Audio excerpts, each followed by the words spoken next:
Poderoso, nós agradecemos ao Senhor, meu Pai, por estarmos aqui na Tua casa mais uma vez, meu Deus, por estarmos diante da Tua palavra, ó Pai.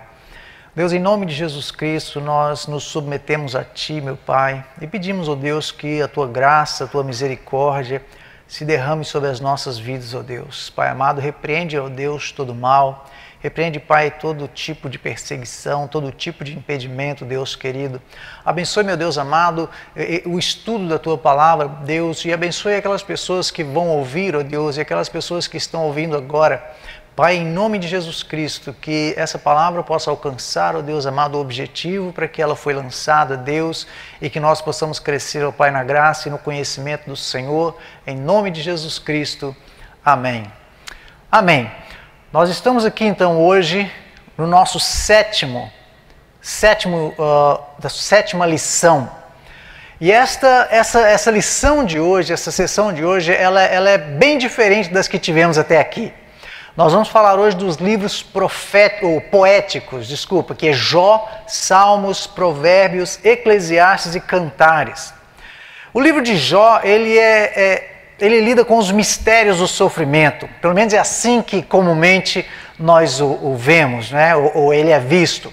É o livro mais antigo da Bíblia, 2000 anos antes de Cristo ou mais, é bem antigo. É um livro que não foi escrito por Moisés. Na verdade, o livro de Jó ele era literatura clássica, já mesmo nos dias de Moisés. Existem muitos estudos onde algumas pessoas associam Jó a Jobabe, o filho de Joctã. Isso é conjectura. Por que eu estou dizendo isso? Porque a genealogia de Jó ela é, na verdade, desconhecida. Ninguém sabe quem são os pais de Jó. Gênesis 10, 29 diz, a Ofir, a Avilá e a Jobabe. Todos esses foram filhos de Joctã. Então, por causa desse, tem gente que acha que esse Jobabe era Jó. Mas não tem nada que confirme isto. Sabe-se que ele era da terra de Uz, que pode se relacionar com um dos 3 homens que são chamados Uz na Bíblia, nas Escrituras, que está em Gênesis 36, 28, Gênesis 22, 21 e Gênesis 10, 23. E pode também se relacionar à etimologia da palavra Oz, como o mundo de Oz, aquela coisa toda que a gente já conhece, porque essa palavra Oz, ela quer dizer leste, e Jó, ele era o homem mais poderoso do leste. Enfim, a verdade é que não se sabe a genealogia de Jó. Existem muitos debates sobre quão antigo o livro é, mas uma coisa se sabe, o livro é uma obra-prima literária, é uma poesia altamente revelada. Segundo Victor Hugo, Jó é a maior obra-prima da humanidade. E ele está quase certo nisso, com uma diferença que a mente humana não tem nada a ver com isso. O livro de Jó é algo que vem totalmente de Deus e a gente vai ver isso aí com o passar. Bom, o livro de Jó, então. O livro de Jó ele é, na verdade, um dramático poema emoldurado numa história épica. A primeira parte do livro te introduz a uma coisa que Jó não teve o benefício dela. Jó não teve o benefício do capítulo 1, que é o prólogo, ou seja, as preliminares ali, que é exatamente onde Satanás desafia a Deus a respeito de Jó. E Jó não sabia o que acontecia no céu. Seguindo a isso, nós temos 4 diálogos, porque o que forma o corpo do livro são os diálogos que acontecem ali. Então nós temos 3 amigos de Jó que se chega a ele ali. O primeiro é Elifaz, o temanita. O segundo é Bildade, o suíta. E o terceiro, Zofar, o namatita. E depois chega, mais tarde um pouco no livro, chega um quarto rapaz que se chama Eliú, o buzita. É um camarada meio estranho, a gente vai ver sobre ele depois. E então vem a parte final do livro, que é a resposta divina, que vai do capítulo 37 ao capítulo 42, quando Deus coloca para Jó um questionário científico. Ele começa então a perguntar a Jó a respeito de uma porção de coisas. A gente vai ver isso melhor quando chegarmos lá. Na verdade é que Deus chega ali no meio daquele diálogo e coloca cada um no seu próprio lugar. Bom, vamos lá então, o prólogo, ou seja, a preliminar. O início do livro mostra logo ali Jó em sua piedade. Jó, ele era piedoso na prosperidade dele. Jó, ele era muito rico, ele tinha muitos rebanhos. A família dele estava muito bem. E Satanás então usou isso para poder acusá-lo diante de Deus. Bom, Satanás, nós sabemos que ele é o pai da mentira. Ele usa de mentira e maldade, dizendo a Deus, né, dizendo para Deus, a razão pela qual ele é tão piedoso é porque é rico, né? Tira tudo dele e vai ver e o Senhor vai ver o que acontece. Bom, Deus permite que a riqueza de Jó fosse tirada, né? Nós conhecemos a história. E Jó mostra fidelidade, mesmo em toda a adversidade que ele estava passando. Quando as coisas não estão indo bem, ele então permanece com fé em Deus, ele não perde o compromisso que ele tem com Deus. Até o ponto de a própria esposa dele dizer, amaldiçoa esse teu Deus e morre. E Jó mesmo assim disse, não, eu confio no meu Deus. Tem que ter muito compromisso e muita fé. Bom, Satanás leva a malícia dele ainda mais adiante. Ele diz para Deus, então vamos tirar a saúde dele, vamos tocar na saúde dele. E Jó mostra piedade, mesmo no extremismo. Finalmente Jó perde tudo. Ele era tido como o maior homem do leste, como eu disse aqui agora há pouco, o mais próspero. Jó tinha 700 ovelhas, 7.000 ovelhas, 3.000 camelos, 500 juntas de bois, 500 jumentos. Ele era muito próspero. E nós sabemos que Satanás, ele é o Deus dessa era. E ele continua sendo real, malevolente. Ele é sempre contra os nossos melhores interesses. Bom, Jó perdeu riqueza, família, saúde, e agora ele parece um lixo, né? Ele está ali numa situação totalmente irreconhecível. A gente sabe a história, ele chegou a ter que se coçar com casca de telha, de tão terrível que a situação dele chegou. E o livro de Jó, como eu disse, ele consiste basicamente nesses 3 amigos que vieram até ele e que o aconselharam. Uma coisa importante, todos os argumentos desses amigos de Jó, eles eram válidos, mas eles não eram verdadeiros. E tem algumas pessoas que dizem que com amigos assim, né, quem precisa de inimigos? Só que esses caras, esses 3 homens, eles realmente eram amigos de Jó. Se você ler o texto, você vai ver que eles, quando tudo aquilo aconteceu com Jó, eles chegaram ali, e a Bíblia diz que eles ficaram 7 dias e 7 noites assentados no pó ali, junto com Ló, sem falar nada, num completo silêncio. Quem é que faz isso? Qual amigo que faz isso pelo outro quando ele está sofrendo? Então eles eram amigos. O que faltava neles era um pouco de conhecimento, um pouco de intimidade com Deus. Isso é que faltava neles. Mas eles eram amigos, com certeza. E nós temos aqui então alguns pontos de vista, introspecção, vamos dizer assim. Primeira coisa que eu quero que a gente preste atenção e fique claro aqui: Satanás, ele está debaixo da permissão de Deus, ou seja, ele está sujeito a Deus. Satanás ele não pode tocar a vida de Jó, a menos que Deus permita. Isso é uma coisa que fica muito clara no texto. Satanás só pode fazer o que Deus lhe permite. Cada situação que vem a mim, cada situação que vem a você, cada situação que vem a nós, passa primeiro pela aprovação de Deus. Nada vem a nós se Deus não aprovar. A palavra de Deus nos diz que Deus não permite que venha nenhuma aprovação que nós não possamos suportar. Então tudo passa pela aprovação de Deus, qualquer coisa que venha a nós. Uma outra coisa que a gente tem que manter é que a mente suja e negra de Satanás, ele é um livro aberto para Deus. Satanás não pode pegar Deus de surpresa com nada, absolutamente nada. A gente lendo o texto ali, a gente vê que quando Satanás entrou ali, né, no meio, quando os anjos foram se apresentar a Deus, Satanás entrou, Deus olhou para ele, perguntou de onde que ele vinha e já perguntou para ele, você tem visto meu servo Jó? Quer dizer, Deus sabia exatamente por que Satanás estava naquele lugar. Então a mente perversa e negra de Satanás é um livro aberto para Deus. Uma outra coisa, Satanás, ele está por trás de todo o mal que amaldiçoa a terra. Os males deste mundo são todos responsabilidades do Deus deste mundo. São responsabilidade de Satanás. Mas Satanás, ele não é onipotente ou onipresente. Ele não pode estar presente em 2 lugares ao mesmo tempo. Por isso ele tem os asseclas dele, por isso ele tem os demônios que trabalham com ele. E nós aprendemos aqui já que demônios são territoriais. Os demônios, eles tomam conta de uma área, eles trabalham naquela área ali e é ali que eles ficam.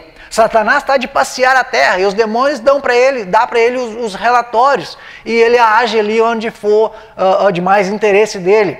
Mas Satanás, ele pessoalmente é um ser que foi criado por Deus. Ele não é nenhum tipo de Deus, de jeito nenhum. Ele é um anjo muito poderoso e nós sabemos disso. Satanás não pode ler os seus pensamentos, ele pode sim colocar pensamentos na sua cabeça, ele pode soprar coisas no seu ouvido e colocar pensamentos na sua mente. Somente Deus sabe os pensamentos e intenções do coração. É importante nós sabermos disso.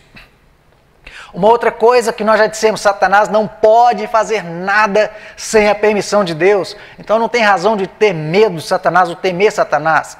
Outra coisa, os olhos de Deus estão sempre sobre aqueles que lhe pertencem. Tem uma história interessante, um garotinho perguntou para o pai dele, pai, isso é verdade que Deus está sempre me vendo, né? Eu acho que o garotinho, ele estava um pouco amedrontado, ele estava ressabiado, deve ter feito alguma coisa que ele ficou pensando, puxa vida, se Deus tiver visto isso, eu estou com um problema. O pai dele vira para ele e fala assim, meu filho, Deus ele te ama tanto que ele não consegue tirar os olhos de cima de você. Então foi uma boa resposta que o pai deu para não traumatizar a criança ou coisa desse tipo. Mas é verdade, a verdade é que Deus nos ama tanto que ele não consegue tirar os olhos sobre nós. Ele não está com o olho sobre a gente para julgar. Não é essa a função e não é esse o desejo de Deus em momento nenhum. Bom, e nós vamos ver então os diálogos que faz o corpo do livro. 3 homens. Cada um dos 3 tem os seus discursos. A gente não vai gastar muito tempo nesses discursos, não, porque é muito longo. Você pode ler você mesmo e você vai ver como que é. Mas a gente vai pensar, meditar um pouquinho nesse pessoal aqui. Por exemplo, um dos amigos, o primeiro era Elifaz. Elifaz, ele baseou-se em sua própria referência e observação. Ou seja, ele chegou, observou Jó, aquela situação toda, e ele concluiu que Jó estava sofrendo daquele jeito porque pecou contra Deus. Né? Ele assumiu que todos os problemas de Jó vieram porque ele pecou. Ou seja, essa foi basicamente a conversa daquele amigo de Jó, daquele Elifaz, durante todo o discurso. E aí vem o segundo amigo, que é o Bildade. O argumento de Bildade foi tradição. Né? Bildade disse que Jó era um hipócrita, que na verdade ele não era o homem que as pessoas pensavam que ele fosse, por isso ele estava sofrendo. Essa foi a conclusão dele. E aí tem um outro amigo, que é o Zofar. Zofar já assumiu que ele era um dogma ortodoxo, ou seja, ele concluiu a mesma coisa que o primeiro, que Jó era um pecador e é por isso que aquilo estava acontecendo com ele. Então o livro foi todo aí, uma grande parte desse livro, com esses 3 amigos ali, cada um falando para Jó, e eles falavam, e Jó respondia, e foi aquela coisa toda desse jeito. Finalmente, chega então esse quarto homem, Eliú. E Eliú, ele tem uma argumentação diferente, né? Porque Eliú chega ali e diz para Jó, olha, todos esses 3 homens aí, esses seus amigos, eles têm muito pouco de você. Eles são muito rígidos com a providência divina. Ou seja, eles não têm o entendimento de Deus e eles não sabem quão grande Deus é, por isso que eles estão agindo desse jeito. Interessante é que Eliú, ele era jovem. E não se espera conhecimento ou sabedoria de alguém tão jovem. E ele acabou que se tornou um tipo de intercessor de Jó, porque ele, ao invés de julgar e penalizar, ele fala em restaurar, né? Ao invés de destruir. Ou seja, esse jovem, na verdade, ele prepara toda a cena ali para que Deus viesse no diálogo então e começasse a conversar e a responder a Jó. Bom, quando Deus entra na conversa, ele repreende aqueles 3 primeiros amigos ali, ele os repreende, mas Deus não repreende a Eliú. Ele não repreende a Eliú. Alguns estudiosos que estudam isso aqui, eles chegam a pensar e a dizer que Eliú poderia ser, na verdade, uma aparição de Jesus Cristo naquela situação ali. Eu, pessoalmente, eu realmente não acredito. Mas, claramente, Eliú entra nessa história aqui como um intercessor. E ele prepara o caminho, então, para que Deus entre no diálogo ali. E aí vem a resposta divina, né? Jó, então, ouve uma voz vinda de um redemoinho de vento. E Deus dá a Jó um questionário, como eu disse agora há pouco, um questionário de ciência a respeito da terra, dos céus, os seres viventes. E Deus fala inclusive de dinossauros, né, do dinossauro terrestre, que é o Behemoth, e do dinossauro aquático, que é o Leviatã, representado pelo Leviatã. Esses dois aqui, a propósito, esses dinossauros, eles são mencionados no livro de Jó. E muitas pessoas não percebem isso, que tem dicionário, que tem dinossauros ali mencionados no livro de Jó. E elas não percebem por causa de toda a especulação, né? As pessoas especulam muito e comentam muito. E aí vem o epílogo, quando Deus pergunta então a Jó, Jó 38, 4, 7, onde estavas tu? Deus pergunta para Jó, onde estavas tu quando eu fundava a terra? Faze-me saber se tens inteligência. Quem lhe pôs as medidas, se é que o sabes? Ou quem estendeu sobre ela o cordel? Sobre que estão fundadas as suas bases? Ou quem assentou a sua pedra de esquina? Quando as estrelas da alva juntas alegremente cantavam e todos os filhos de Deus jubilavam? Deus começa então a perguntar, onde você estava quando eu lancei as fundações da terra? E Deus repreende então os três confortadores, né, de Jó, e no final ali Deus restaura tudo que Jó perdeu em dobro. Né? Se Jó tinha 7.000 camelos, ele agora tem 14.000 camelos. Se Jó teve antes 3.000 ovelhas, ele agora tem 6.000 ovelhas. Jó tinha 500 juntas de boi, agora ele tem 1.000. E ele tinha 500 jumentos, agora ele tem 1.000 jumentos. Quer dizer, Deus dobrou tudo que Jó tinha. Por quê? Porque Jó, ele se mostrou fiel em toda aquela situação. Em toda aquela situação, ele chegou ao pior estado como uma pessoa pode chegar, mas Jó manteve a integridade e a confiança dele em Deus todo o tempo. Quisera nós podemos agir dessa forma e mostrar isso. Bom, eu quero ver com vocês aqui alguns pontos científicos nesse capítulo 38 de Jó. Existem aqui pelo menos 15 fatos da ciência que só foram conhecidos recentemente e que já estavam escritos no capítulo 38 de Jó todo esse tempo. Por exemplo, ali mostra que o planeta Terra ele foi desenhado unicamente, criado para a vida. Nós falamos aqui um monte já a respeito disso, né? Tanto dessa quarta dimensão do tempo, que é uma coisa específica para a Terra, específica para o homem, mas isso é outra coisa. Mas essa questão do planeta ter sido desenhado especificamente para que tenha vida, isso é chamado de princípio antrópico. E a ciência sabe disso. Foi especialmente desenhado para o homem. Se o planeta Terra fosse maior ou menor, seria impossível para a vida humana. Ou seja, ele é exatamente como ele deveria ser. Exatamente. Se nós tentarmos, por exemplo, construir uma maquete ou um modelo do universo, do jeito que nós conhecemos, Terra, os planetas, essa coisa toda, a gente até pode tentar, mas se a gente fizer isso, a gente vai perceber que qualquer coisa, se a gente mudar qualquer fator, por menor que seja, vai fazer com que a vida no universo seja impossível. Porque tudo foi calculado perfeitamente por Deus, forças, taxas, alcances, é tudo delicadamente desenhado por Deus. Um exemplo simples que a gente está vendo aí direto já há muito tempo é a camada de ozônio da Terra. Se a camada de ozônio fosse mudada 1/10 na composição dela, isso causaria destruição total da humanidade. Agora, se isso é tão delicado, quem foi que colocou equilíbrio nisso? Foi Deus, né? E você vê aí, a gente vê hoje aí as pessoas, a ciência correndo atrás de outros planetas habitáveis, querendo arrumar jeito de levar o ser humano para habitar em outros lugares, quando Deus fez essa terra tão perfeita, e o homem caçando aí a condição, ou jeito, maneira de viver em outros lugares. Um outro lado disso, cada um desses argumentos mostra a precisão do desenho divino. E um outro lado interessante disso aqui é a falta de erros científicos. Uma das coisas mais impressionantes que a Bíblia tem é que a Bíblia não tem erro científico. A ciência estuda, mas quando eles comparam com a Bíblia, não existe erro científico na Bíblia. Nada, é perfeito. Tudo que Deus fez é perfeitamente feito. Por exemplo, os ciclos hidrológicos, a vaporização, a circulação e a precipitação. Em Jó 28, de 24 a 27, diz: porque ele vê as extremidades da terra e vê tudo o que há debaixo dos céus. Quando deu peso ao vento e tomou a medida das águas, quando prescreveu leis para a chuva e caminho para o relâmpago dos trovões, então a viu e relatou, estabeleceu-a e também a esquadrinhou. Deus fez tudo. Como é que as nuvens elas ficam lá em cima? Não é? O ar e o vento, eles têm peso.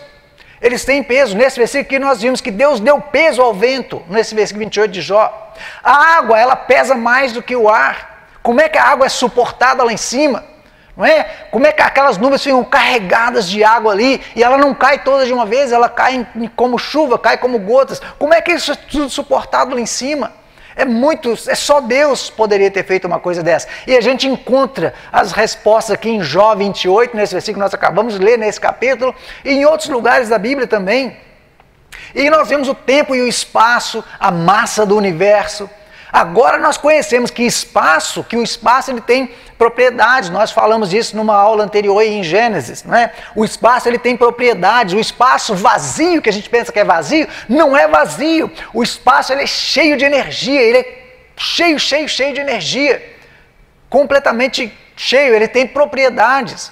Jó 26:7 diz que o norte estende sobre o vazio e suspende a terra sobre o nada. Deus ele pendurou a terra em nada. Imagina um planeta desse tamanho, está suspenso em nada. Absolutamente em nada. Quem poderia ter feito isso? Jó 38:7 diz, quando as estrelas da alva juntas alegremente cantavam e todos os filhos de Deus jubilavam. Isso aqui está falando da fundação da terra. As estrelas já existiam antes que a terra fosse fundada.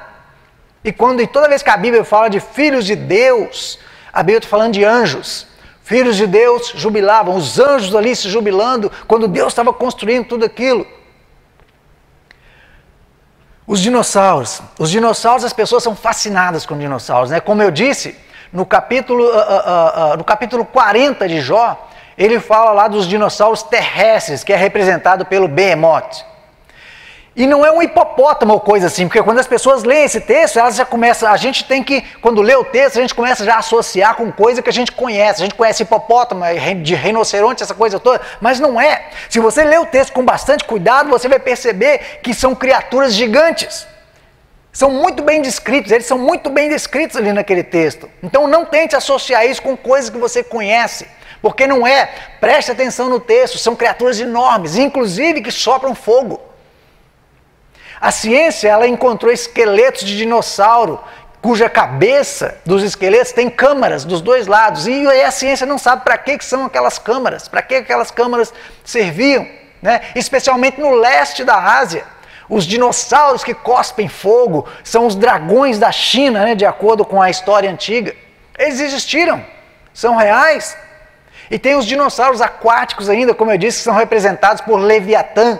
E é interessante que essas coisas ainda podem estar por aí, porque lá na Nova Zelândia, em 1977, um grupo de pescadores japoneses, eles encontraram uma carcaça, uma criatura imensa, que tinha 32 metros de altura, tinha 11 metros de comprimento, 1.580 quilos aproximadamente.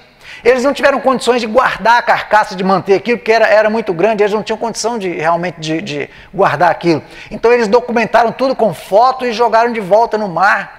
Existem outros, se você for na internet e procurar esse tipo de coisa, você vai ver. São reais, são muito reais. Uma outra coisa que a gente pode ver aqui também são pontos astronômicos. Pontos astronômicos. Ele pergunta ali para Jó, onde habita a luz? Em Jó 38:19 diz assim, Deus pergunta para Jó, onde está o caminho onde mora a luz? E quanto às trevas, onde está o seu lugar? Este versículo aqui indica que a luz é dinâmica, porque ele já fala onde está o caminho, onde mora a luz. A luz é dinâmica e as trevas elas são paradas, elas são estáticas. A gente vê quando lê, e quanto às trevas, onde está o seu lugar? Quer dizer, as trevas ela têm o lugar dela. São estáticas, são paradas. Jó 38:19. E ele continua, Deus continua perguntando, você pode impedir a influência dos Pleiades ou soltar as bandas do Órion? Esses são desafios de Deus para Jó nesse capítulo 38. E eu fiquei abismado, estudando isso aqui, eu fiquei abismado ao descobrir, através de um astrônomo, que as constelações no céu, elas parecem grupos de estrelas, todas perto e próximas, mas elas na verdade não são. Umas estão muito distantes das outras, elas apenas têm a aparência que estão perto. Existem somente 2 exceções, é isso que é incrível. Existem somente 2 exceções para todos esses grupos de estrelas que a gente vê que parecem tão próximas. 2 constelações somente, que de fato elas estão ligadas uma à outra por força gravitacional, que é exatamente a Pleiades e o Órion. E Deus está aqui perguntando para ele, você pode impedir a influência dos Pleiades ou soltar as bandas do Órion? Agora, Como é que o escritor do livro de Jó sabia disto naquela época? Deus desafiou a Jó com essas perguntas. Jó 38:31, ou poderás tu ajuntar as delícias do 7 estrelo, ou soltar os cordéis do Órion? Uma coisa que a gente tem que aprender e entender é que, de fato, o Mazerot, que é o zodíaco, que todo mundo conhece, são sinais do plano de Deus para a redenção do homem. Jó 38:32 diz, ou produzir as constelações a seu tempo e guiar a Ursa com seus filhos. A Ursa ela é uma constelação astronômica do hemisfério norte. Os 12 símbolos do zodíaco, você vai descobrir estudando, se você se interessar por isso, você vai descobrir estudando que os 12 símbolos do zodíaco, que a gente conhece tão bem, se eles forem conhecidos pelos nomes hebraicos deles, eles representam as 12 tribos de Israel. E eles mostram o plano de Deus, desde o nascimento de uma virgem, ou do nascimento por uma virgem. Virgem é um signo, não é? Desde o nascimento por uma virgem até a vitória representada por um leão, o leão da tribo de Judá. A gente não presta atenção nessas coisas. Tudo isso, esse negócio do zodíaco, foi corrompido lá em Gênesis 11. Nós estudamos isso, né? Com o evento da Torre de Babel, Nimrod, aquele louco lá. Acredita-se que Adão e Enoque, por exemplo, eles ensinaram os filhos deles sobre os planos de Deus através da memorização das histórias. E essas histórias, elas não têm nada a ver com a maneira de como as estrelas se posicionam, como essa coisa que tem no zodíaco hoje, que o planeta tal está em conjunção com o planeta tal e vai influenciar no mood da pessoa lá. E, sabe, não tem nada a ver com isso. Absolutamente nada. O que acontecia é que existiam histórias relacionadas com as estrelas, ou associadas às estrelas. E é preciso saber o nome das estrelas e a ordem do brilho delas, né, com a mais intensa ou mais intensidade ou menos intensidade de luz, porque aquilo trazia a história à mente das pessoas, dos pais, por exemplo, e a história era entendida e aquilo era passado de pai para filho. Não tinham livros disponíveis, não tinha internet como a gente tem hoje, a coisa era contada de pai para filho ali na história. E se você aprende o nome das estrelas em hebraico, vai descobrir coisas muito impressionantes, muito impressionantes. Existem livros sobre isso. Tem um livro chamado The Size of Heavens, que fala muito disso, ou o tamanho dos céus. Fala dessas coisas aí. Mas a gente não vai se pegar muito nisso, não. Vamos falar então do livro dos Salmos agora um pouquinho. Salmos. Salmos é o inário de Israel. É poesia misturada com forte teologia. É interessante como as músicas de hoje elas são tão diferentes, né, dos hinos antigos, dos hinos clássicos, porque os hinos que a gente cantava antigamente, eles eram ricos em teologia, muito ricos. Muitas pessoas chamam a música cristã moderna hoje de 7-Eleven música. Isso não faz sentido em português não, mas quer dizer, são 7 palavras cantadas 11 vezes, é isso, as músicas de hoje são isso, é só...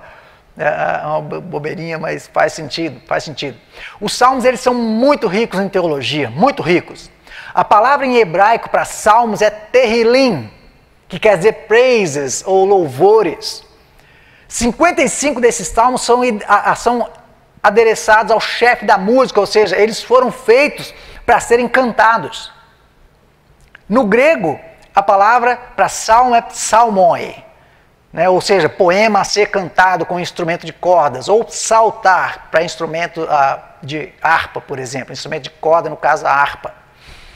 Nós estamos acostumados com poesias que são fonéticas, né, que trazem rima. Rima é o paralelismo de som, e o ritmo, que é o paralelismo de tempo, que tem a ver com música.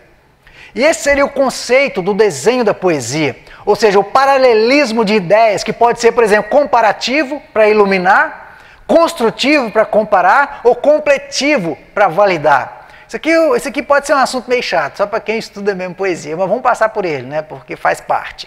E tem uma palavra que a gente encontra muito nos Salmos, que é Selah, ou Selah, né, que eu vi essa palavra a minha vida inteira, eu nunca soube exatamente o que essa palavra era. Mas a gente vê muito nos Salmos, né?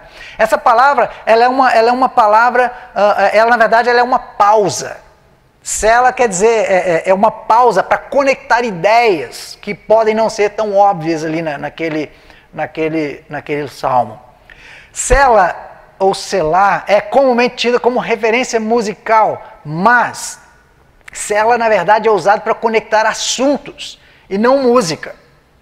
Ela conecta o fim de um assunto com o começo de outro, né? Ela é a junção de dois assuntos, que podem ser o mesmo assunto vindo junto ali, duas partes, ou pode ser assuntos diferentes. Mas célula, ela é uma palavra relativa à verdade e não a tons musicais, porque a gente está acostumado, né? Canta uma música e aí no final dá aquele silêncio, aquela meditação, o pessoal acha que isso é que é célula, mas não é. Não é. Célula é uma conexão de assuntos, então. Bom, e aí nós vemos então a origem dos salmos. 73 salmos foram escritos por Davi, 12 salmos foram escritos por Asaf, que é o regente do coral de Davi, 12 mais salmos foram escritos pelos filhos de Cona, um por Emã, o Ezraíta, um Etan, o Ezraíta. Um salmo foi escrito por Moisés, o Salmo 90 foi escrito por Moisés. Quando você estiver lendo o Salmo 90, pense em Moisés, que você vai ver o salmo de uma forma diferente. Foi escrito por Moisés. 50 salmos são anônimos, ninguém sabe quem escreveu, então o total são 150 salmos. Algumas pessoas, eles classificam os salmos em 5 categorias, como se fosse um Pentateuco. Gênesis, por exemplo, vamos pegar assim, as pessoas classificam os salmos então em 5 categorias. Seria como se fosse do capítulo 1 de Salmo até o 41, esses salmos eles falam sobre o homem. Então eles relacionam esses salmos com Gênesis. Do Salmo 42 até o 72, esses salmos falam de libertação. Então eles relacionam esses salmos com Êxodo. Do 73 até o 89 fala de santuário. Eles relacionam com Levítico. Do capítulo 90 até o 106, fala de agitação, né, de errantes, como era o que acontecia com o povo de Israel no livro de Números. Então eles se relacionam com Números. E no capítulo 107 a 150 de Salmos, são salmos relativos à palavra de Deus, mais específicos, que estão relacionados com Deuteronômio. Então, dessa forma, os salmos se relacionam com o Pentateuco. Isso é só informação para você também, você não tem que fazer nada com isso. Só informação. Então, a parte agora é realmente muito chata, que é uma parte de inscrições. Nos salmos, os salmos ele tem muitas inscrições. 34 salmos não tem inscrições nenhuma, 52 salmos tem inscrições simples, 14 salmos tem inscrições históricas, 4 tem inscrições determinando propósito, 15 tem 15 canções de grau, essa a gente vai dar uma olhadinha nela, 31 são inscrições, tem inscrições especiais. Bom, em Salmo tem muitos termos especiais. Muitos estudiosos acreditam que Salmo, eles estão de alguma forma relacionados com a execução da música ou dança. Então são termos muito técnicos e esses termos eles ainda estão em debate. Ou seja, eu decidi não explorar isso aqui não, porque tem muitas palavras em hebraico que não vai estar na Bíblia em português, então eu decidi realmente não explorar isso aqui. No livro de Abacuque, nós encontramos um salmo. A gente pensa que tem salmo só no livro de Salmo, não. Tem salmo em outros livros. No livro de Abacuque nós encontramos um salmo que nos ensina algumas coisas que pode surpreender. O salmo de Abacuque está no capítulo 3, o capítulo 3, versículo 1. O versículo 1 é uma inscrição, é a inscrição do salmo. É uma oração de Abacuque, o profeta, sobre sigionote, que significa chorando alto ou declamando. E aí nós temos o salmo em si mesmo, que é do versículo 2 até o versículo 19. E aí tem a subscrição no final do salmo, que é o versículo 19, que a inscrição fala sobre o que é o salmo e a subscrição fala como que o salmo tem que ser realizado, ou seja, que tipo de instrumento que vai ser usado, essa coisa toda. O versículo 19 é a subscrição que está no final, ela diz, para o chefe da música, sobre neginote, para instrumentos de corda, ou seja, essa é a inscrição. E é interessante que essas inscrições, elas contrariam o padrão que a gente conhece nos salmos mesmo. Então a gente vai descobrir que nos salmos as inscrições, elas não são realmente inscrições do salmo anterior. É como o início, mostrando o início do próximo salmo. É por isso que realmente não quero me aprofundar nessa parte, ela é chatinha. Só para poder ter uma ideia, para vocês poderem, eu já ouvi sobre isso. O salmo de Ezequias, por exemplo, em Isaías, no capítulo 38, no versículo 9, tem o salmo de Ezequias. E no versículo 9 mostra a inscrição do salmo, é sobre o que o salmo se trata. E se trata das instruções de como ele deveria ser executado. Por exemplo, Isaías 38, 9. Escrituras de Ezequias, rei de Judá, de quando adoeceu e sarou da sua enfermidade. E o salmo em si mesmo vai do versículo 10 ao versículo 20. E aí vem a subscrição, que é o versículo 20, que diz, o Senhor veio salvar-me, por isso, tangendo em meus instrumentos, nós o louvaremos todos os dias da nossa vida na casa do Senhor. Esse padrão ele é consistente em Abacuque e Ezequias. Então as pessoas percebem que essa forma que os salmos deveriam ser, e que essas inscrições e subscrições, elas talvez, em alguns casos, elas estão erradas, por isso que elas divergem tanto dos salmos. E aí vem as músicas de graus, como eu disse, que são os salmos 120 até o 134. Isso aí tem uma tradição nisso. Algumas vezes é chamado subida, por isso que se chama músicas de graus. Tem 15 degraus. Essa é uma forma de ver isso aí, ou uma visão. Ezequias, por exemplo, ele foi o mais piedoso dos reis de Judá. Isso está em 2 Reis 18, 5 a 6. Ezequias escreveu muitos salmos e provérbios, muitos. Ezequias ele restaurou a adoração no templo, está em 2 Crônicas 29. Ele teve 15 anos adicionados à vida dele. E isso foi confirmado pelo relógio de sol de Acaz, em 2 Reis 20, do versículo 8 ao 11. O relógio ele voltou 15 graus, confirmando que Deus adicionou 15 anos mais na vida de Ezequias. E muitas pessoas estudando associam esses 15 anos mais com esses 15 salmos de degraus que ele fez. Então existe uma tradição em cima disso aí. Mas o grupo mais interessante de salmos para muitas pessoas são os salmos messiânicos. O livro de Salmos ele é mencionado no Novo Testamento mais que qualquer outro livro do Velho Testamento. E esses salmos messiânicos, eles constituem um testemunho irrefutável da divina inspiração das Escrituras. Ele mostra detalhes muito antes deles acontecerem, muito antes do fato ocorrer. Por exemplo, o Salmo 2, 8, 16, 22, 23, 24, 40, 41, 45, e vão aí até o 118, etc. São muitos. Eles são messiânicos porque eles trazem profecias que foram cumpridas na vida de Cristo. E é impressionante que as pessoas leem o Salmo e nem todo mundo percebe isso, né? Esses salmos messiânicos, eles trazem, por exemplo, sobre a pessoa de Jesus Cristo, que ele era filho de Deus. Ou, por exemplo, o Salmo 2, versículo 7, 45, versículo 6 e 7, o 102, 25 ao 27. Dizem que ele era filho do homem, Salmo 8, 4, 6. Dizem que ele era filho de Davi, Salmo 139, 3 e 4, 139, 27 e 29. Você vê, o livro de Salmos, ele vem trazendo toda a história de Jesus Cristo. Toda a história de Jesus Cristo, muito, muito antes de acontecer, quase 1000 anos antes mesmo que Jesus Cristo viesse. Fora das funções de Jesus, o livro de Salmo mostra as funções de Jesus, como seria ele como profeta, é o Salmo 22, do versículo 22 ao 25, o Salmo 40, de 9 a 10, como seriam as funções dele como sacerdote, que é o Salmo 110, versículo 4, como seriam as funções dele como rei, o Salmo 2, 24, 72, etc. E tem ainda o perfil messiânico em Salmos, ou seja, o livro de Salmos fala o que Jesus Cristo faria. Por exemplo, o livro de Salmo 78, 2 fala que Jesus Cristo falaria em parábolas. No Salmo 89, 10 fala que ele acalmaria tempestades.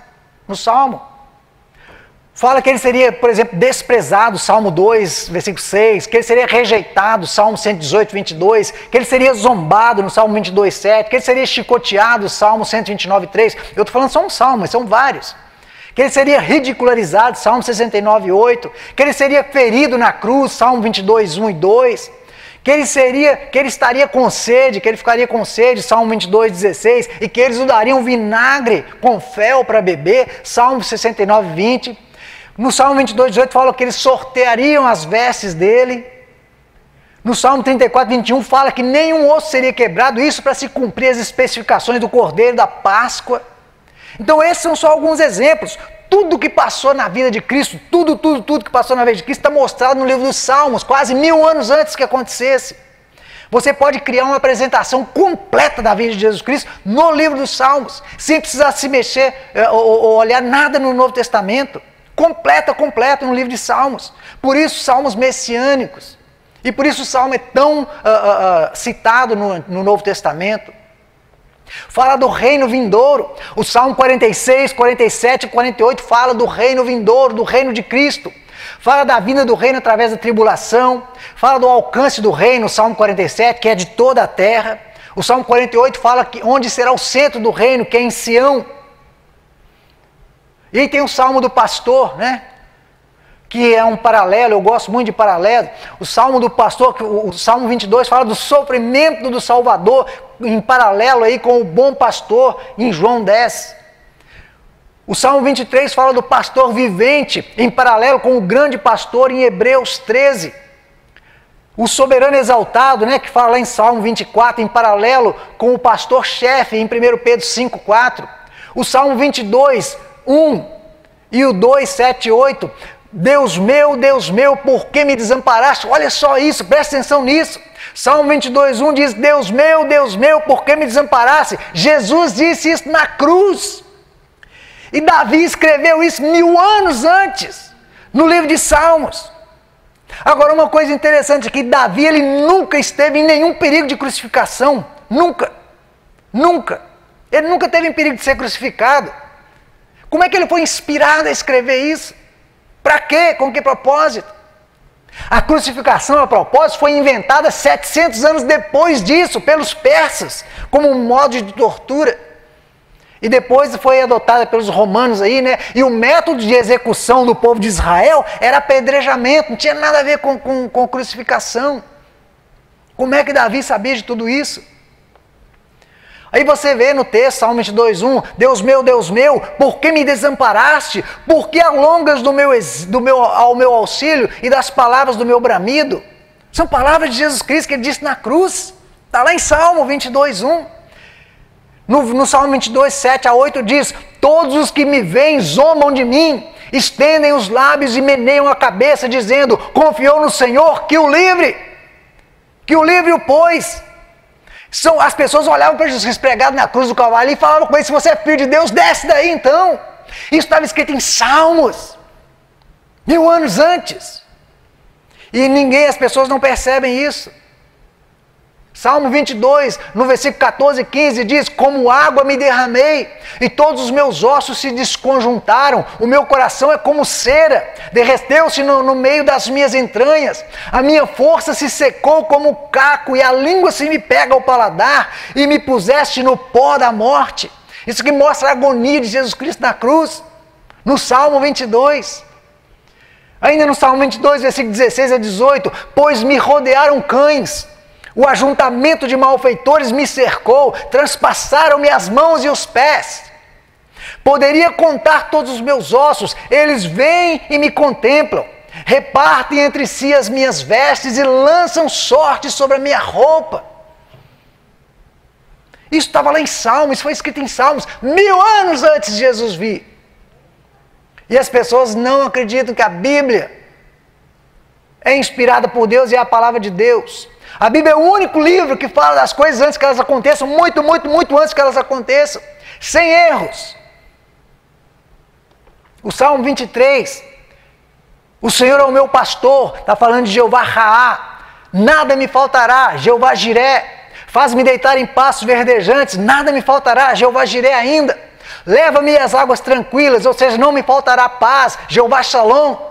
Conduz-me pelas veredas da justiça, não me faltará direção, Jeová Tzidkenu. Ainda que eu ande pelo vale das sombras da morte, não temerei mal algum, Jeová Shammah, não me faltará coragem. A tua vara e o teu cajado me consolam, não faltará conforto. Preparas uma mesa perante mim na presença dos meus inimigos, Jeová Nissi, não faltará proteção ou preservação ou honra. Unges a minha cabeça com óleo, não faltará alegria na minha vida. E o meu cálice transborda, não faltará bênçãos. Isso é o Salmo 23, salmo maravilhoso. Certamente que a bondade e a misericórdia me seguirão todos os dias da minha vida, favor divino durante a nossa vida aqui nessa terra. E habitarei na casa do Senhor para sempre, não faltará casa nos céus, quando essa casa nossa aqui passar. É um salmo incrível, incrível. Nós nunca nos cansamos de ler. E nós apreciamos o Salmo 23 muito mais ainda quando a gente está passando pelo Vale das Sombras, né? Como se diz. Existem salmos que a gente não presta atenção neles até que a gente esteja passando pela situação, sabia? A gente não presta atenção, simplesmente não presta. Existem 7 títulos compostos de Deus na Bíblia. Jeová Jiré, o Senhor proverá, está em Gênesis 22, lá naquela situação de Abraão oferecendo Isaac. Jeová Rafá, o Senhor que cura, está em Êxodo 15. Jeová Shalom, o Senhor é a nossa paz, está em Juízes 6. Jeová Tzidkenu, o Senhor é a nossa justiça, está em Jeremias 23. Jeová Shammah, o Senhor presente, está em Ezequiel 48. Jeová Nissi, o Senhor é a nossa bandeira, Êxodo 17. E Jeová Raá, o Senhor é o nosso pastor, Salmo 23. Mas todos esses nomes que eu disse estão com todos eles contidos no Salmo 23, como a gente acabou de ver daqui a pouco. Nós vamos falar sobre o Salmo 2. O Salmo 2 é um dos salmos mais esquisitos que eu já vi, mais estranhos. E você precisa anotar os detalhes e descobrir quem é que está falando, quem é que está participando desse salmo. Quem são essas pessoas? Existem 3 pessoas participando nessa conversa, nesse Salmo 2. Depois de ler, eu acredito que é o Pai, o Filho e o Espírito Santo. Os 3 estão conversando aqui nesse Salmo 2. Por isso ele parece ser um salmo tão estranho. O versículo 1 ao 3 diz assim: por que se amotinam os gentios e os povos imaginam coisas vãs? Os reis da terra se levantam e os governos consultam juntamente contra o Senhor e contra o seu ungido, dizendo: rompamos as suas ataduras e sacudamos de nós as suas cordas. Quem está falando nesse versículo aqui? Espírito Santo. Presta atenção quando lê, que você vai ver, o Espírito Santo está falando. Nos versículos 4 e 6 diz: aquele que habita nos céus se rirá, o Senhor zombará deles, então lhes falará na sua ira, e no seu furor os turbará. Eu, porém, ungi o meu rei sobre o meu santo monte. Deus falando. Versículo 7 a 9: proclamarei o decreto, o Senhor me disse: tu és meu filho, eu hoje te gerei. Pede-me e eu te darei os gentios por herança e os fins da terra por sua possessão. Tu os esmigalharás como uma vara de ferro, tu os despedaçarás como um vaso do oleiro. Isso aqui seria Jesus Cristo repetindo uma palavra que o Pai disse. Versículo 10 e 12: agora, pois, ó reis, sede prudentes, deixai-vos instruir, juízes da terra. Servi ao Senhor com temor e alegrai-vos com tremor. Beijai o filho para que não se ire e pereçais no caminho, quando em breve se acender a sua ira. Bem-aventurados todos aqueles que nele confiam. O Espírito Santo de novo falando. E por aí vai. Esse salmo aqui é um conselho, mostra um conselho de guerra. Ou seja, os reis da terra planejando uma guerra, ou se levantar em guerra contra a Trindade, contra o Pai, o Filho e o Espírito Santo. O que é uma grande estupidez, não é? Existem outros grupos de salmo. Por exemplo, os salmos aleluia, né? Todos esses aí que estão relacionados, eu não vou repetir isso tudo, é muito número. Os salmos de aleluia, os salmos de penitência, dos 6 aí até os 143, os salmos imprecatórios, 35, 37, 59, 137. Salmos imprecatórios quer dizer que envolvem julgamento e calamidade. Por isso esse nome, salmos precatórios.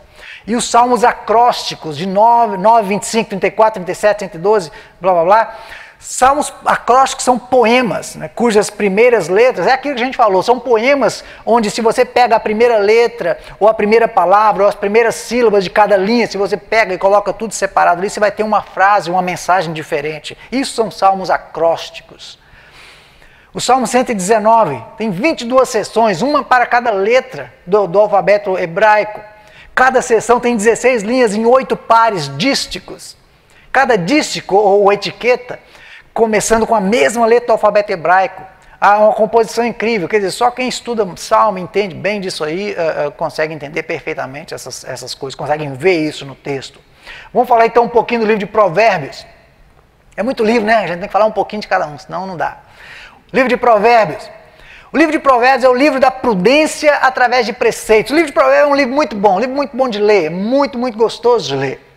Ele fala da prudência através de preceitos. Provérbios são para a nossa vida prática e os salmos são para a nossa vida devocional.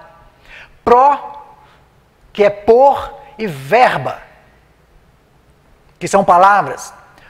Um provérbio ele não argumenta, ele simplesmente presume. Salomão escreveu 3.000 provérbios. Isso está escrito em 1 Reis 4:32, que ele escreveu os 3.000 provérbios. Os provérbios foram organizados durante o reinado de Ezequias, muito possivelmente. A organização dos provérbios, então. Bom, a exaltação da sabedoria, do capítulo 1 ao 9, fala então da exaltação ou glorificação da sabedoria.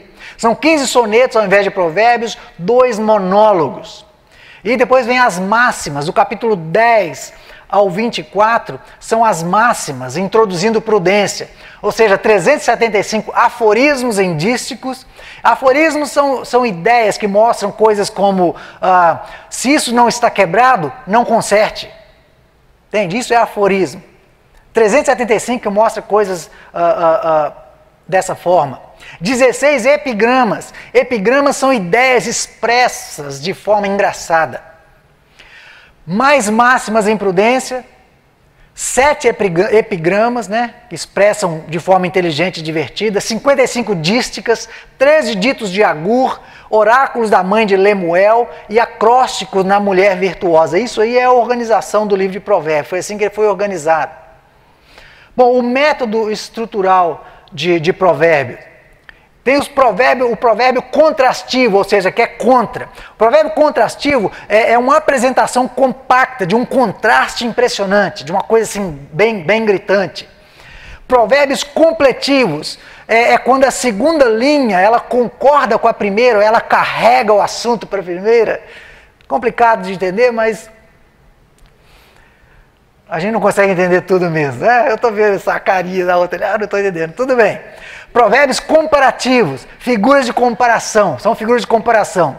Por exemplo, uma mulher justa sem discrição é como uma joia de ouro no focinho de um porco. Isso é um provérbio contrastivo, porque está fazendo o contraste de uma joia ou de uma mulher justa sem discrição com uma joia no focinho do porco. Então é um contraste, está mostrando o contraste disso aí. Esse é um provérbio descritivo isso aqui, e ele é obviamente um contraste. Um outro exemplo, como água fria para uma alma sedenta, são as boas notícias de um país distante. Esse é um provérbio completivo, você vê? A segunda parte carrega ou completa a primeira. A língua de uma mulher ranzinza é um gotejar constante num dia chuvoso. Isso é um provérbio comparativo, ou seja, compara a língua da mulher ranzinza com um gotejar constante no dia chuvoso, aquela coisa que não para nunca. Pegar no pé das mulheres, mas não é culpa minha, isso está em Provérbios. E tem fotografias e analogias, por exemplo, o preguiçoso é como vinagre para os dentes e fumaça para os olhos do patrão. Eu não sei como é que é vinagre no dente, mas fumaça no olho é terrível. O irmão ofendido é mais difícil de ganhar do que a cidade fortificada. Isso são fotografias e analogias. A chegada da pobreza como um homem armado para o indolente. Repreensão sadia para o brinco de ouro numa orelha obediente. Riquezas voando em asas como de águia. Enfim, é uma linguagem assim, muito gráfica, mas é muito prática, é muito real. Por isso que provérbio é uma bênção. Por exemplo, Provérbios, isso aqui vocês vão gostar, aposto.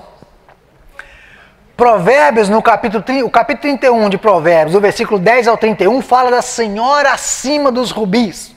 Né? Os homens precisam prestar atenção nisso aí. Porque a senhora acima dos rubis, ela é uma boa mulher, ela trabalha diligentemente, dos versículos 13, 15 e 19 a gente vê isso, ela planeja prudentemente, versículo 16, 22 a 24, ela se comporta corretamente, ela é uma boa esposa, ela busca o bem do marido, versículo 12, ela mantém o confiante, o versículo 11, ela mantém a prosperidade, ela ajuda na prosperidade do marido, versículo 23 e 24, ela é uma boa mãe, ela veste a família com sabedoria, versículo 21. Ela alimenta a sua casa, versículo 15 a 27. Ela compra com sensibilidade, versículo 14 a 18. Isso tudo do capítulo 31, ok? E ela é uma boa vizinha. E ela ajuda os pobres, versículo 20. Ela eleva o necessitado, versículo 20. Ela fala graciosamente, versículo 26. A gente lê isso aí e diz, uma pessoa assim não existe. Claro que existe. Eu casei com uma aí. Não, mas existe, talvez a sua esposa seja uma, mas às vezes a gente olha tanto para o outro lado que a gente não consegue ver, não é? É um problema. Não vamos pegar, não vamos entrar nesse assunto. Bom, Eclesiastes, vamos falar um pouquinho de Eclesiastes. Eclesiastes em hebreu é Kohelé, ou pregador. Eclesiastes significa o pregador, é o título. Ele foi escrito por Salomão como um sermão para o homem natural em busca pelo bem-estar, ou pelo próprio bem. Eclesiastes é um trabalho cumulativo com partes componentes. E ele conclui, tudo é vaidade. Ele está falando, é claro, de coisas debaixo do sol, ou seja, do mundo material. O Eclesiastes é um livro bravamente honesto ao invés de pessimista. Eclesiastes não é um livro pessimista. Eclesiastes vê além das ironias da vida e desgaste, vãs repetições do controle divino e futuras restituições. Você não percebe isso, a menos que estude mais um pouco mais cuidadosamente o livro de Eclesiastes. Bom, o livro de Eclesiastes, então. No capítulo 1 e 2, nós vamos ver a busca através de experiências pessoais. Ou seja, busca por sabedoria e prazer. A procura por sabedoria e prazer. Nos capítulos 3 a 5, nós vemos a busca através de observações gerais. Doenças e enigmas da sociedade humana, coisas que trazem frustração para a vida. No capítulo 6 a 8, a gente vê a busca através da moralidade prática. Ou seja, coisas materiais não podem satisfazer a alma e de alguma forma nós temos que continuar sempre aprendendo. E aí vem no capítulo de 9 a 12 a busca revisada e concluída. Vaidade de vaidade, tudo é vaidade. O significado da palavra vaidade no dicionário é qualidade do que é vão, inútil, sem solidez nem duração, fatuidade, ostentação, sentimento de grande valorização que alguém tem em relação a si próprio, futilidade, isso tudo é vaidade. Tem 10 vaidades nesse texto aqui. 10 vaidades. Por exemplo, esse texto diz, Eclesiastes diz que a sabedoria humana ela tem um fim, ou seja, a morte. O trabalho humano, ele fala sobre o trabalho humano, o trabalhador não é melhor que o preguiçoso no final. Fala do propósito humano, o homem propõe, mas é Deus quem dispõe. Fala da rivalidade humana, sucesso traz mais inveja do que alegria. Fala da avareza humana, muito alimenta a luxúria, para o esquivo, mais. Fama humana, por exemplo, fama humana ela é breve, incerta e rapidamente esquecida. Insaciedade humana, dinheiro não satisfaz, somente alimenta outros. Cobiça humana, ganho não pode ser aproveitado a despeito do desejo. Fala da frivolidade humana, somente camuflagem, triste fim é inevitável. Recompensa humana, o bom e o mal geralmente recebem a sobremesa errada. Isso é Provérbios, o Eclesiastes. Aqui está a conclusão dos fatos. Eclesiastes 12, do versículo 13 ao 14. De tudo o que se tem ouvido, o fim é: teme a Deus e guarda os seus mandamentos, porque isto é o dever de todo homem. Porque Deus há de trazer o juízo, ou a juízo toda obra, até tudo que está encoberto, quer seja bom, quer seja mal. Tema a Deus e guarde os mandamentos. Essa é a função do homem. Isso deixa muita gente impressionada. E Salomão ele não está sendo pessimista de jeito nenhum nesse livro aqui. Não há nada novo sob o sol. Ele está falando da vida natural, né, que é destinada à frustração. E Salomão ele era um homem que sabia o que estava falando, porque Salomão estava no topo, ele experimentou de tudo, absolutamente tudo. E ele concluiu que tudo era vaidade, que a vida era vazia, muito vazia. E a conclusão é temer a Deus, porque no fim do dia, Salomão olha para trás e vê a devastação da própria vida dele. Nós conhecemos a história de Salomão, né? Vaidade de vaidade, tudo é vaidade. E agora, por fim, nós vamos então falar um pouquinho do livro de Cantares. Cantares ele é um livro que muitas pessoas não conhecem ou ficam constrangidas de ler. O tema é amor final, ou seja, aquele amor forte.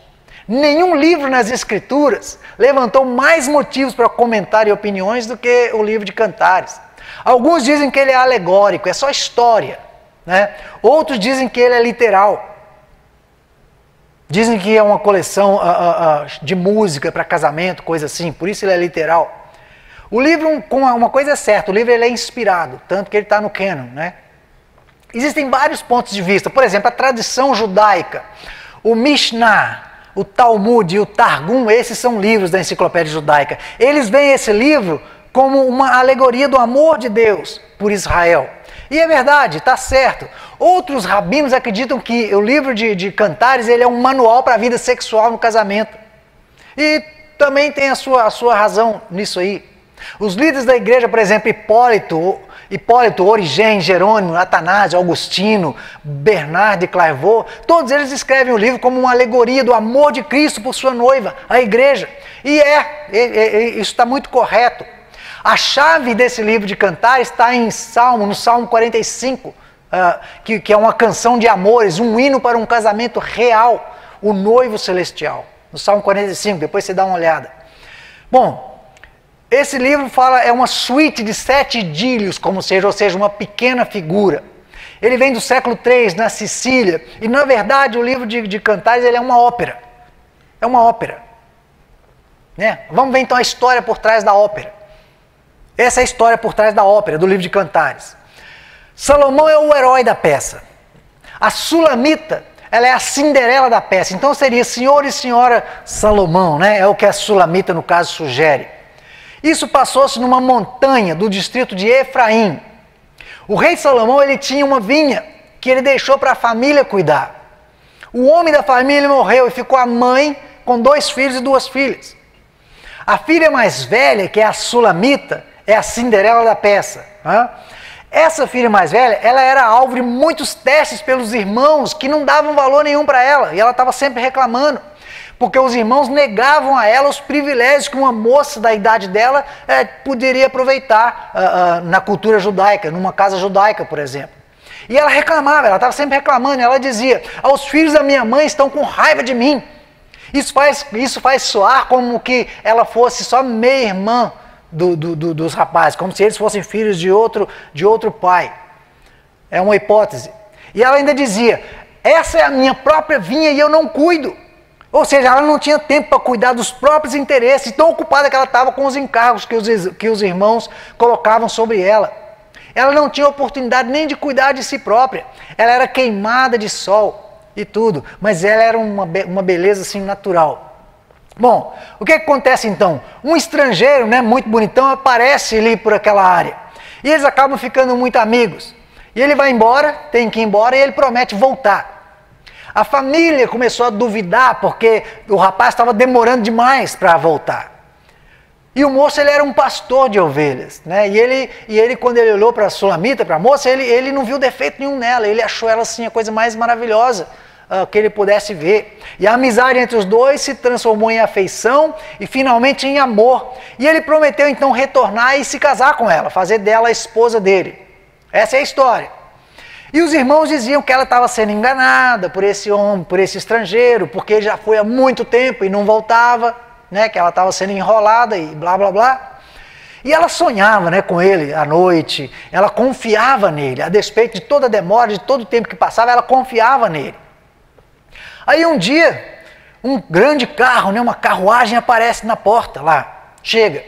Aí vem um rapaz e diz, o rei mandou te buscar. E ela, né, toda obediente àquela situação, né, ela respondeu que iria e tudo. E aí quando ela olha no rosto do rapaz, adivinha quem era? Era o bonitão que tinha ido embora, né, e que estava demorando a voltar. Ou seja, o rapaz bonitão, ele era o rei. O rei que veio para buscar ela era exatamente aquele rapaz que deixou ela e que foi. Quer dizer, esse é o clímax da peça, esse é o auge da história. Aquele rapaz que era só um pastor de ovelhas, quando ele voltou, na verdade ele era o rei que veio para buscar aquela moça que ele confiava, ou que confiava nele. Aí vem, né? Eu sou do meu amado e ele é meu. Essa é a ópera. É muito bonita, é uma história muito bonita. Existem pessoas que suspeitam que esse homem era Salomão e que ela era uma mulher chamada Abishag, né? Que o homem era Salomão e que a Sulamita era uma mulher chamada Abishag. Tem pessoas que suspeitam disso. Porque essa Abishag, ela era uma linda jovem que gastou a juventude dela inteira nos campos e nas vinhas. Abishag ela foi selecionada para deitar-se ao lado do rei Davi e suprir as necessidades dele durante os anos em que ele estava morrendo. Está em 1 Reis, no capítulo 1. Ela veio de uma área chamada Shunam, provavelmente na Galileia, mas isso aí não é muita certeza. Mas o texto é muito claro, que ela era virgem ainda. Ou seja, ela não estava lá para fazer favores sexuais a Davi, inclusive porque Davi se recusou. Né? Então ela estava ali mesmo só para cuidar das necessidades, os cuidados físicos dele mesmo, porque ele já era uma pessoa no final de vida e ela estava ali para cuidar dele e não para fazer nenhum favor sexual.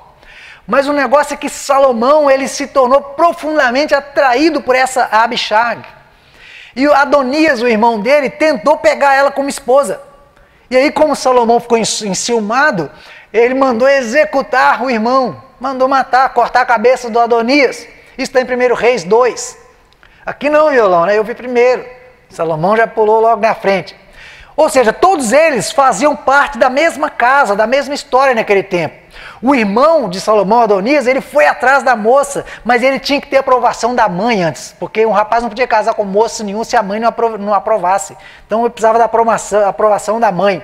E aí quando Salomão descobriu que tudo isso estava acontecendo, Adonias já tinha perdido o reino, né, para Salomão. Salomão então aproveitou do poder e já mandou executar ele e cortar a cabeça dele. Abishag, ela era uma menina da roça, ela tinha uma beleza assim natural, totalmente natural. Bom, é isso aí então. Nós passamos por 150 salmos, passamos por alguns livros que normalmente são mal interpretados, né, pela maioria. Nós vimos que Jó é um incrível livro para se estudar em vários níveis. A gente vê que cada um desses livros que nós revisamos são livros devocionais, são livros poéticos. Eles não são históricos usualmente, porém, existem muitas histórias escondidas ou contidas neles. Existem também traços científicos nesses livros, como nós vimos. Existem profecias messiânicas, por exemplo, no livro de Salmos. A força e a origem de todos esses livros, especialmente dos Salmos, é de conforto nos tempos difíceis. Haverá tempos difíceis e alguns desses livros você vai apreciar mais somente quando você estiver passando por esses momentos. Por isso eles são incrivelmente bons para a higiene espiritual. Então, e quando você está fazendo a sua leitura devocional, né? Leitura devocional é uma coisa séria, muito séria. Você deveria estar lendo a Bíblia no seu próprio estilo e no seu próprio tempo, é claro.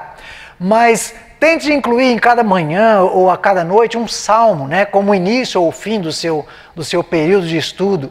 Isso seria aí um dos momentos mais bons ou mais preciosos do seu dia, com certeza. Existe uma diferença entre estudar a Bíblia, pegar ali um comentário bíblico, essa coisa toda, e ir atrás de, como a gente faz aqui, ir atrás de segredos, ir atrás de coisas ali, paradoxos, coisas desse tipo. Existe uma diferença entre fazer isso e entre só meditar e se conectar e permanecer na presença de Deus. É isso que a gente tem que fazer no nosso tempo, porque Deus vai falar conosco através da palavra dele. Tem pessoas que pegam a Bíblia e elas leem 3 capítulos por dia, né, com o objetivo de ler a Bíblia toda uma vez por ano. Isso não é mal e isso não é errado de jeito nenhum. Mas uma boa maneira de ler a Bíblia seria você pegar um indicador, um daqueles marcadores de Bíblia, e colocar, por exemplo, um deles em cada parte da Bíblia. Por exemplo, um lá no Pentateuco, um nos livros históricos, outro nos poéticos, outros nos proféticos, nos evangelhos, nas cartas, nas epístolas, né, e no Apocalipse. E aí de jeito que cada dia se lia um capítulo e mudava esse marcador 1 em todos. Isso aí seria como, por exemplo, quando você vai comer, né, quando você vai se alimentar. Ninguém come, por exemplo, o arroz na segunda, o feijão na terça, os vegetais na quarta. Né? Todo mundo procura ter uma alimentação balanceada. E esse sistema, lendo desse jeito, você vai ter um pouco de cada coisa na Bíblia e você vai conseguir passar por toda a Bíblia pelo menos 2 vezes aí num ano. Agora, é uma leitura, isso aqui é bastante leitura, então você tem que se ajustar, né, ajustar o seu tempo, o seu próprio passo. Esse tipo de leitura não é estudo, é somente permanecer na presença de Deus através da leitura. Isso se torna um caminho, então, de Deus, uma forma que Deus tem para falar com você mais vezes. Isso é verdade em todos os livros, mas especialmente verdade nos livros poéticos, porque esses que nós acabamos de estudar, porque esses livros são confortadores, você vê que não tem aquele peso, aquela coisa toda. Bom, é isso aí então. A próxima aula nossa, a nossa próxima lição, nós vamos falar do livro de Daniel. O livro de Daniel é um livro importante, e por ser um livro importante, nós vamos pegar uma lição inteira para falar só do livro de Daniel. Tem muita coisa importante que a gente precisa meditar ali. Ele por um lado, ele é um livro histórico e por outro profético. Mas o foco desse livro de Daniel está no mundo gentio. Né? A maioria dos outros livros falam de Israel, mas Daniel fala do mundo gentio, ele foca nos gentios. Tem profecias no livro de Daniel que estão acontecendo hoje, nos nossos dias, nós vamos ver isso. Muitas pessoas escrevem livros inteiros só baseados no livro de Daniel. Então a gente vai ter bastante tempo para poder falar sobre isso aí, porque a gente vai pegar só um livro, só o livro de Daniel. E é claro que a gente não vai poder ir por todas as profecias, mas a gente vai falar de bastante delas. Tá certo? Bom, é isso aí então, vamos orar. E hoje a gente foi bem mais rapidinho, né? Foi uma aula bem mais relax, porque a gente só falou de livros poéticos. Vamos orar então. Deus Todo-Poderoso, em nome de Jesus Cristo, Pai, nós agradecemos ao Senhor. Nós bendizemos o Teu nome, Senhor, e nós te agradecemos. Pai, que nós possamos aprender, ó Deus amado, a meditar na Tua Palavra, Senhor, a simplesmente, ó Deus, sentar, fechar os nossos olhos, ler a Tua Palavra, Senhor, e esperar, meu Deus, o Senhor falar conosco através da Tua Palavra ou de outra forma, Pai. Mas que nós tenhamos paciência, Deus amado, para simplesmente sentar, ó Deus, ler e meditar e esperar a Tua Palavra, esperar a Tua voz, Senhor. Em nome de Jesus Cristo, Deus, que todas essas palavras que nós falamos aqui hoje, ó Deus, alcancem o coração das pessoas que estão ouvindo, Senhor, daqueles que ainda vão ouvir no futuro, e que seja uma bênção, Senhor, para a vida de cada um, em nome de Jesus Cristo. Amém e amém, Jesus.